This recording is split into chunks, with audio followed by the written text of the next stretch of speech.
그리고 나머지 학생들은 중앙정부 차관급 이상 되는 간부입니다. 그 청년은 왜 이 대학에 다니는지 이렇게 고백합니다. 내가 이곳에 진학한 이유는 내게 필요한 인맥, 즉 관시가 있기 때문이라고 밝힙니다. 그는 그렇게 맺어진 관시를 위해서 자주 파티를 엽니다.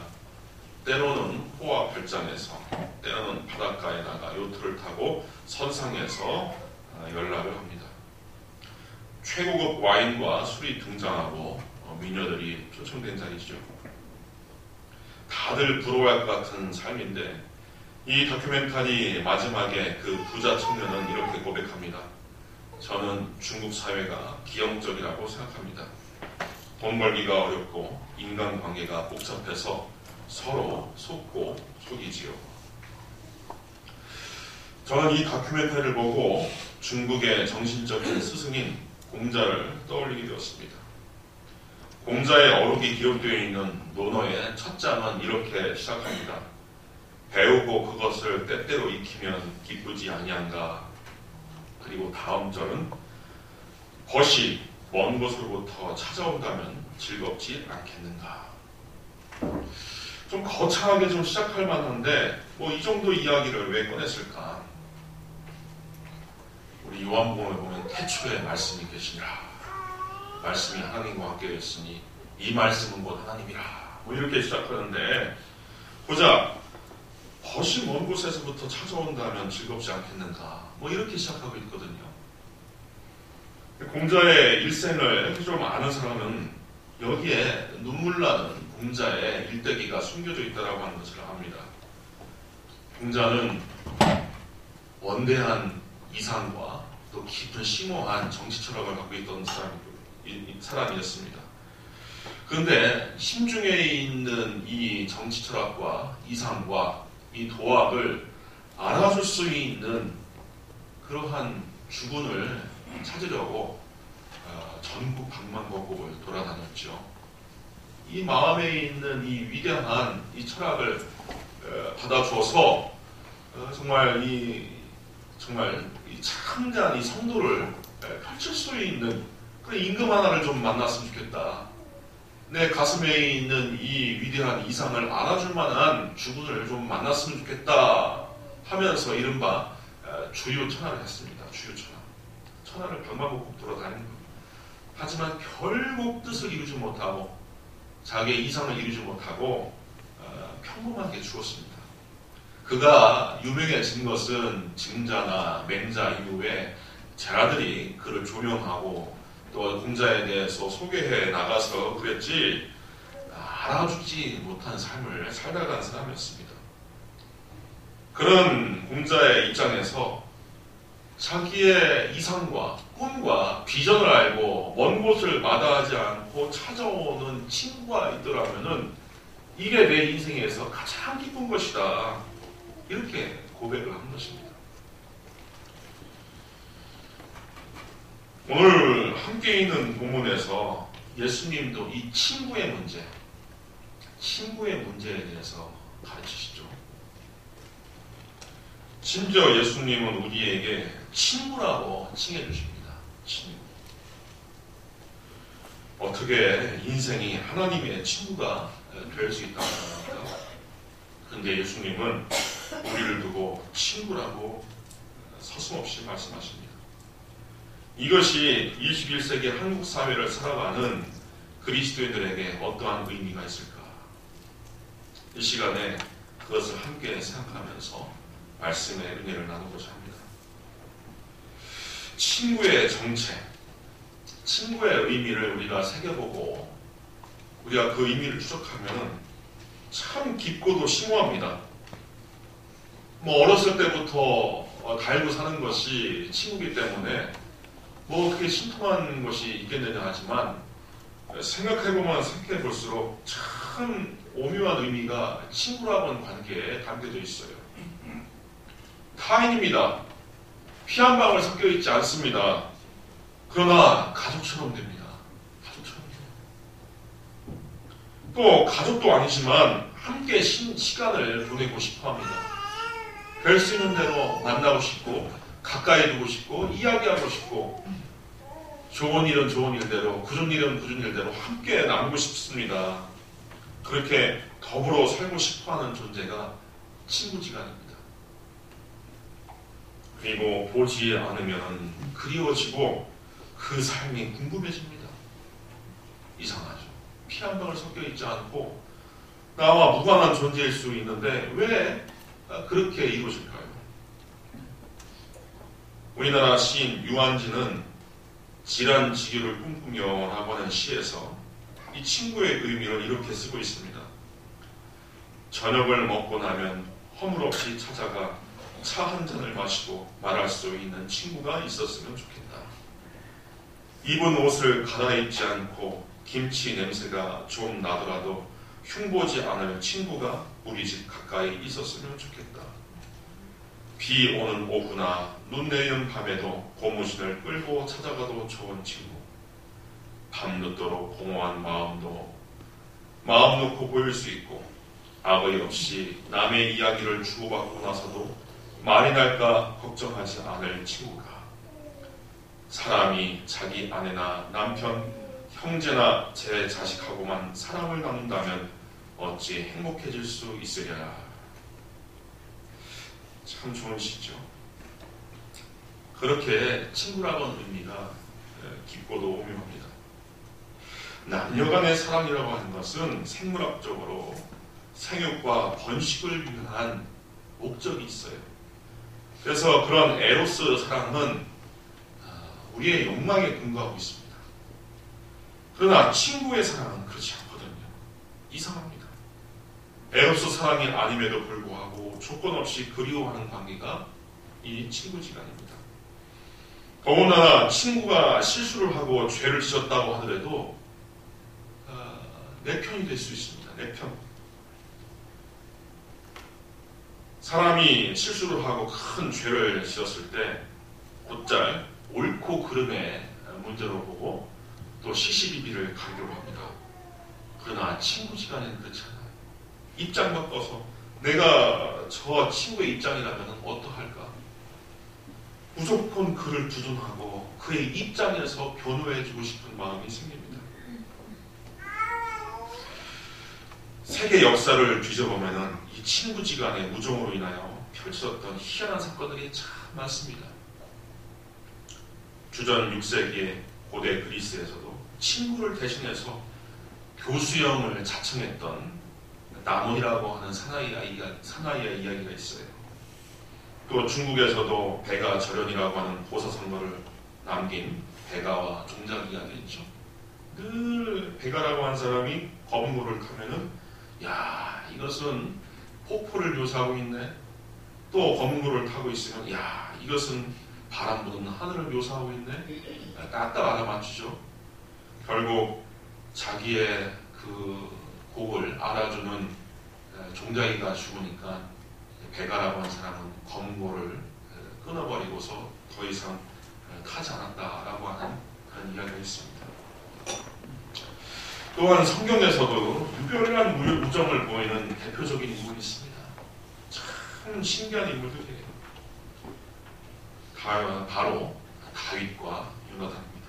다윗과 요나단. 사무엘 상하를 통하여서 우리가 볼 수 있는데 다윗에게 보이는 요나단의 우정은 상상을 초월합니다. 상상을 초월해요.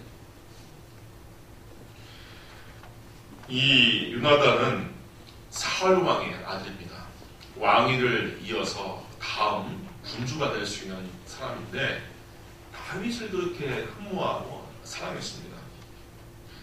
아버지 사울이 다윗을 두고 질투와 분노와 들끓고 있는 것을 늘 지켜보면서 어떻게 하든 중재하고 다윗을 살리려고 노력을 합니다. 언젠가는 자기 아버지와 요나단 자신이 야외에 있을 때 중보를 하려고 합니다. 아버지 부왕이시여, 다윗이 이러한 인물인데 그를 좀 용납하고 그를 잘 드누면서 우리가 그를 잘 기용하면 어떻겠습니까? 그런데 다윗에게 먼저 이야기를 했죠. 내가 여차여차 아버지에게 자네에 대하여서 잘 중재를 하고 아버지의 분노와 아버지의 질투를 좀 사귈 수 있도록 기회를 잡을 때 내가 활을 쏴서 활이 떨어질 때 내 시종에게 멀리 있다, 더 가라라고 한다면은 자네는 그 얘기를 듣고 도망갈 것이고, 여기 가까이 떨어졌으니 이리 오라라고 내가 소리친다면은 자네는 그 소리를 듣고서 왕에게 나오게, 그러면 아버지에게 자네의 일을 잘 이야기해주겠네, 이랬죠. 그렇지만 아버지 부왕은 질투와 분노를 사그러뜨리지 않고 내 눈앞에 나타나면 내가 반드시 그를 죽일 것이다, 이렇게 이야기했던 것이죠. 그래서 활을 쏩니다. 그리고 시종에게 저 멀리 떨어졌으니 더 가라, 저 뒤로 가라라고 그렇게 표시를 내죠. 그 이야기를 듣고 다윗은 목숨을 부지할 수 있었던 겁니다. 훗날 다윗이 왕위에 등극합니다. 하나님 앞에서 바르고 정의롭게 살지 못했던 사울 왕가를 하나님께서는 더 이상 왕가로 이어가지 못하도록 그 대를 다 끊어버립니다. 사울도 전장에서 죽고 그 전투를 치르고 있는 그 현장에서 모든 왕자들이, 요나단을 포함한 모든 왕들이 다 전사를 해버리죠. 그리고 나서 다윗이 왕위에 오르게 됩니다. 이때 다윗은 요나단의 유일한 아들 무비보셋이라고 하는 아들을 챙겨서 자기의 식탁에서 같이 먹게 합니다. 무비보셋이 사울 왕과 요나단 아버지가 죽을 때 그 유모가 황급하게 그 무비보셋을 안고서 도망가다가 떨어뜨렸어요. 그래서 다리를 부러뜨려서 다리 저는 그런 사람으로 살게 되는데, 그런 장애자를 거두어서 다윗은 함께 식탁에서 밥을 먹게 하고 또 사울의 모든 영토를 다 무비보셋에게 내어주는 그런 관용과 그러한 복을 베풀어 주게 된 겁니다. 오늘 함께 읽은 본문은 이러한 성경적인 배경을 함께 염두에 두고서 우리가 새겨보면 참 의미가 있습니다. 요나단이 다윗을 위해서 모든 것을 다 바치고 그만을 위해서 헌신했던 그 후회처럼 우리 예수님은 우리를 두고서 친구다라고 칭해 주십니다. 요한복음 15장 13절에 보면 사람이 친구를 위하여 자기 목숨을 버리면 이보다 더 큰 사랑이 없다. 친구를 위하여 자기 목숨을 버리면 이보다 더 큰 사랑이 없다. 요나단이 다윗을 위해서 그렇게 사랑을 베풀었던 것처럼 사실 이 말씀을 하신 예수님 스스로도 우리 인생을 위해서 목숨을 버림으로써 그 이상 이룰 수 없는 사랑을 증명해 보여줬던 것입니다. 실제로 그런 사랑, 친구를 위하여 목숨을 내주시는 그 사랑을 예수님께서 보여주셨어요. 예수님은 우리 인생을 위하여 목숨을 버리기 위하여 있다는 것입니다. 사랑을 위하여 목숨을 버리기 위하여 있다는 것이에요. 마태복음 20장 28절 이하에 보면은 인자가 온 것은 섬김을 받으려 함이 아니라 도리어 섬기려 하고 자기 목숨을 많은 사람의 대속물로 주려 함이라, 이렇게 말씀하셨습니다. 많은 사람을 위한 대속물로 자기의 목숨을 바치기 위하여 내주기 위하여 오셨다고 했어요. 요한복음 10장 15절에도 예수님이 나는 양을 위하여 목숨을 버리노라 했어요. 양을 위하여 목숨을 버리노라. 사랑이 전제되지 않으면 이게 가능할까요? 우리를 지극히 사랑하는 하나님의 사랑이 있지 않으면 이게 가능하지 못한 겁니다. 우리를 끔찍히 사랑하시고 아끼셨기 때문에 목숨을 버리셔도 아깝지 않은 것입니다. 우리는 이 사랑을 받고 이 사랑 때문에 구원받은 하나님의 자녀가 되어 바로 여기에 있는 것입니다. 이 삶을 지니신 예수님은 십자가를 지시고 골고다 언덕 위로 올라가실 때 어떤 말씀을 하셨는가 상고해 보겠습니다. 누가복음 23장 27절에 보면은 백성과 및 그를 위하여 가슴을 치며 슬피 오는 여자의 큰 무리가 따라온지라 를 기록하고 있어요.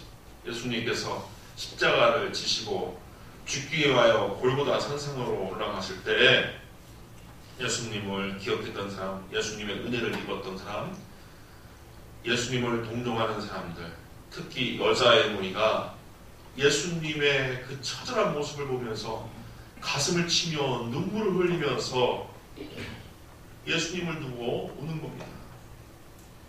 근데 예수님은 이때 무슨 말씀을 하셨냐면 예수께서 돌이켜 그들을 향하여 이르시되 예루살렘 딸들아 나를 위하여 울지 말고 너희와 너희 자녀들을 위하여 울라 이렇게 말씀하십니다. 본인은 지금 처절한 고통 속에서 이제 죽음의 잔을 마시기 위하여 골고다 위로 올라가는데 그 순간까지도 자기 자신을 위하여 울지 말라고 너희와 너희 자녀를 위하여 울라라고 예수님께서 말씀하시는 겁니다. 이런 사랑, 이러한 관심, 이러한 은혜가 이해가 되십니다. 나를 위하여 울지 말고 너희 자신과 너희 자녀들을 위하여 울라. 야, 보통 사랑입니까? 보통 사랑입니까?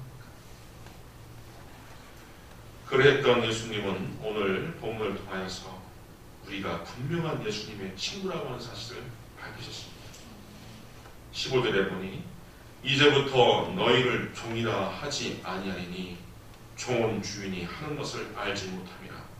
너희를 친구라 하였노니 내가 내 아버지께 들은 것을 다 너희에게 알게 하였습니다. 직장에서 부하 직원을 이렇게 다뤄보신 분들은 알겠지만 그 상사의 레벨과 상사의 수준에서 직장 돌아가는 것을 모릅니다. 중개 생활을 해도 이등병은 중개장의 마음을 알 리가 없어요. 알 수 없습니다. 그런데 예수님은 하나님의 말씀을 우리에게 다 너에게 전달했으니 이제부터 너희는 종이라고 하지 않고 친구라고 할 것이다. 이렇게 말씀하십니다. 엄청난 수준으로 우리를 끌어올리시는 분이 바로 예수님이시죠.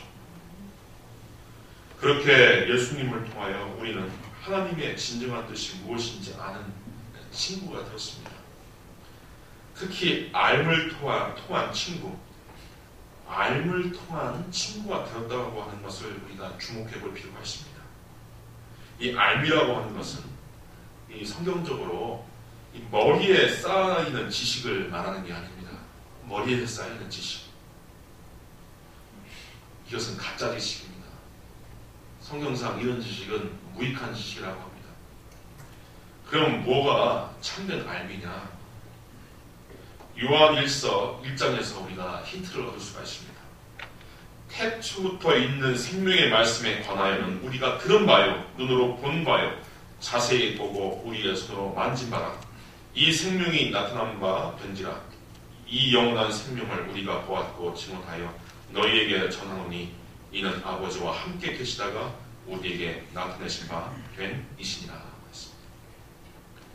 예수님을 나의 삶을 통하여서 만난 자, 예수님이 나의 구주가 되시고 나를 위하여 십자가가 되신 그 능력과 그 은혜를 내 심령 가운데서 터져나온 눈물로 보내본 자, 그리고 나의 인생길에서 기도할 때마다 나를 기억하여 주셔서 사망의 음침한 불치기와 또 처절한 고난의 현장에서 나를 꺼내주시고 살 길을 내어주시고 내게 능력과 지혜를 공급해 주시는 하나님을 내가 체험하는 사람들,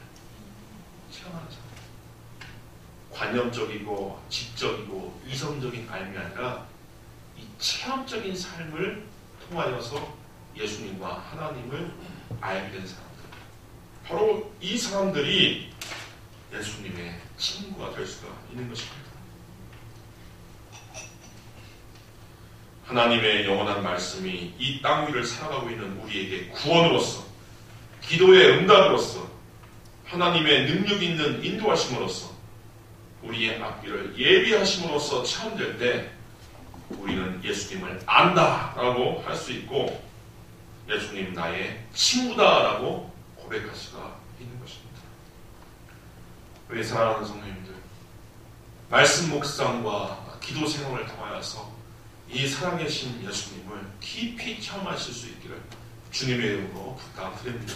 아멘. 얼마나 21세기 한국 사회를 살아가는 우리의 삶이 어렵습니까? 누구를 의지하고 살려고 하십니까? 살아계신 예수님을 의지하지 않고는 답이 없는 문제가 많습니다. 답이 없는 문제. 그 살아계심과 그 풍성한 능력과 그 인내로우심, 그 인도하심을 우리 한 분 한 분이 다 누리실 수 있기를 주님의 이름으로 부탁드립니다. 아멘. 예수님께서 우리의 참된 친구가 되었으니 우리 역시 우리 이웃에게 참된 친구로 살아야 합니다. 우리 역시 누군가에게 참된 친구가 되어야 할 것을 의무로 주어졌다고 하는 사실을 우리가 알 필요가 있습니다. 이것이 예수 그리스도를 통하여서 우리에게 선서한 복음의 이치입니다. 예수님은 이렇게 말씀하실 수 있는 겁니다. 내가 너의 친구가 되었으니 너도 타인에게 친구가 되거라. 그런데 이 친구의 관계는 유유상종의 친구 아닙니다. 유유상종의 친구 아닙니다. 복음은 유유상종을 깨뜨립니다. 깨뜨려요. 하나님 앞에서 죄인된 사람들, 원수된 사람들, 또 무능한 사람들, 이방인들, 죄인, 창기가 하나님의 친구가 되는 겁니다. 고대의 현자인 아리스토텔레스는 니코마스의 윤리학을 통하여서 유유상종의 사귐, 유유상종의 윤리를 갖췄어요. 인간의 윤리는 그 수준입니다.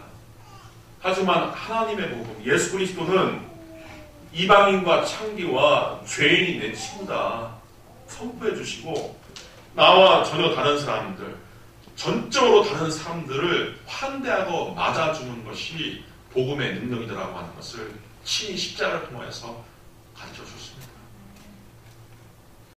그래서 나랑 섞일 수 없는 사람, 이념이 다르고 태도가 다르고 삶이 다르고 살빛이 다르고 라이프 스타일이 다른 사람이라고 하더라도 친구가 될 수 있는 것이, 이게 진정한 그리스도인의 자세인 것입니다. 너는 이래서 안 돼, 넌 이래서 죄인이야, 넌 이래서 문제야 라고 다 걸러낸다면은 아무도 안 남아요. 사실 아무도 안 남습니다. 그래서 제가 초반에 친구라고 하는 정체를 생각해보면 생각할수록 참 이상한 면모가 있다라고 하는 것이 바로 이것을 제가 말씀하고자 했던 겁니다. 그리고 교회는 바로 서로 참된 친구가 될 것을 목적하셔서 하나님께서 조성하신 공동체입니다. 저 불교의 절이나 성당은 석가불이 내가 죽은 이후에 성당을 만들거라 이렇게 명령한 적이 없습니다. 뭐 향교나 이런 것도 마찬가지죠. 그러나 예수님께서 베드로에게 내가 이 반석 위에 내 교회를 세우리니 지옥의 권세가 이기지 못하리라 라고 분명히 예언하셨고, 교회는 예수님의 예언과 예수님의 분부대로 지어진 공동체입니다. 예배드리고 밥이나 해먹고 흩어지는 게 아닙니다. 이건 상당히 중요한 문제예요. 이것은 천국의 에이전시, 천국의 대점이며 천국의 대사로서, 대사관으로서 우리가 교회를 가꾸고 교회를 사랑해야 하는 겁니다. 오늘 예배 전에 우리 성도님들을 한 분 한 분 들러보니까 너무나 감사하고 너무나 좋은 일이 있어서 하나님께 참 마음으로 감사했습니다. 인사 이동으로 인하여서 결국 이 창신학원을 떠날 수도 있는 우리 교우분들, 집사님들이 자리를 지키고 계셔요. 네? 창신학원, 창신종합교가 이제 내 일터가 아님에도 불구하고 함께 이 예배의 공간에 그리스도의 지체를 이루어서 지금 앉아 계십니다. 저는 이게 제가 목양을 잘해서도 아니고 설교를 잘해서도 아니라 참된 친구가 되어주신 우리 성도님의 능력 때문이라고 저는 믿습니다. 성도님들이 좋은 교회를 지금 만들어 오신 겁니다. 이제 이해관계를 떠나서 구태 여기에 발들여 드릴 필요가 없음에도 불구하고 왜 여기 계신 겁니까? 선하님, 좋은 친구가 여기에 있기 때문에 그렇습니다. 이제 또 다른 성도님들, 또 다른 새 가족들을 우리가 봤습니다. 철을 따라서 움직이는 철새처럼 보지 마시고 1년이 됐던 3년이 됐던 우리 사랑하는 새 가족들이 이 현장을 통하여 주님의 몸된 이 교회를 통하여서 야, 사랑이 넘치는구나. 참 인간이 이렇게 아름다울 수가 있구나. 내가 이렇게 환대받고 존경받을 수 있구나. 내가 이렇게 사랑받고 관심받을 수 있구나. 라고 느껴질 때 하나님께서 영광을 받으시고 창신교회를 통하여서 하나님 나라가 확장되고 건설될 수가 있는 것입니다. 꼭 기억하실 수 있길 바랍니다. 예배드리고 밥이나 해먹고 나가는 곳이 이 교회가 아니라 예수 그리스도의 에이전시, 예수 그리스도의 대사관이라고 하는 것을 분명히 아실 수 있길 바랍니다. 마지막으로 시 한 편을 더 읽어드리겠습니다. 함석헌 씨가 지은 그 사람을 가졌는가라고 하는 시입니다. 그 사람을 가졌는가. 말리길 나서는 길, 처자를 내맡기며 마음 놓고 갈만한 사람. 그 사람을 그대는 가졌는가. 온 세상 다 나를 버려 마음이 외로울 때에도 저 맘이야 하고 믿어지는 그 사람을 그대는 가졌는가. 탔던 배 꺼지는 시간, 구명대 서로 사용하며 너만은 제발 살아다오 할 그 사람을 그대는 가졌는가. 불의의 사형장에서 다 죽여도 너희 세상 빛을 위하여 저만을 살려두라 일러줄 그대 그 사람을 가졌는가. 잊지 못할 이 세상을 놓고 떠나려 할 때 저 하나만 있으니 하며 빙긋이 웃고 눈을 감을 그 사람을 그대는 가졌는가.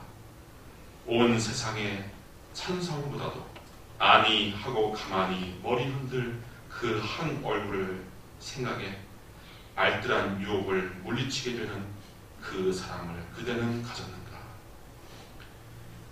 우리는 예수님을 믿고 알기 때문에 그 친구를 가진 줄 압니다. 그리고 또 우리는 누구에겐가 바로 이러한 친구가 되어야 합니다. 오늘은 특별히 재직 세미나가 준비되어 있는 날입니다. 오늘날 교회에서 직분자의 의미가 무엇인지 다시 새겨볼 기회가 되리라고 봅니다. 그런데 정작 중요한 것은 우리가 교회의 일꾼이 되어 의무감으로 감당해야 할 직분인지 아니면 사랑하는 친구이신 예수님께서 원하시고 알리셨기 때문에 감당하는 직분인지 깨달을 수 있기를 바랍니다. 제가 15절을 다시 읽겠습니다. 이제부터는 너희를 종이라 하지 아니하리니 종은 주인이 하는 것을 알지 못함이라. 너희를 친구라 하였노니 내가 내 아버지께 들은 것을 다 너희에게 알게 하였습니다. 기도하겠습니다. 우리의 참된 친구가 되어주신 예수님, 주님의 고난과 주님의 피 흘리심으로 우리가 하나님의 자녀가 되어 형제 자매로서 아름다운 주님의 몸을 이루고 이렇게 살게 되게 하여 주시니 감사합니다. 이 가운데서 우리가 참된 친구예요, 참된 가족을 만났습니다. 더욱더 아끼며 사랑하고 위하고 섬기면서 살아가게 하여 주시사 우리 창신교회 현장 가운데 하나님의 능력과 하나님의 사랑과 하나님의 천국이 드러나게 하여 주옵소서. 예수님의 이름으로 기도하옵나이다. 아멘.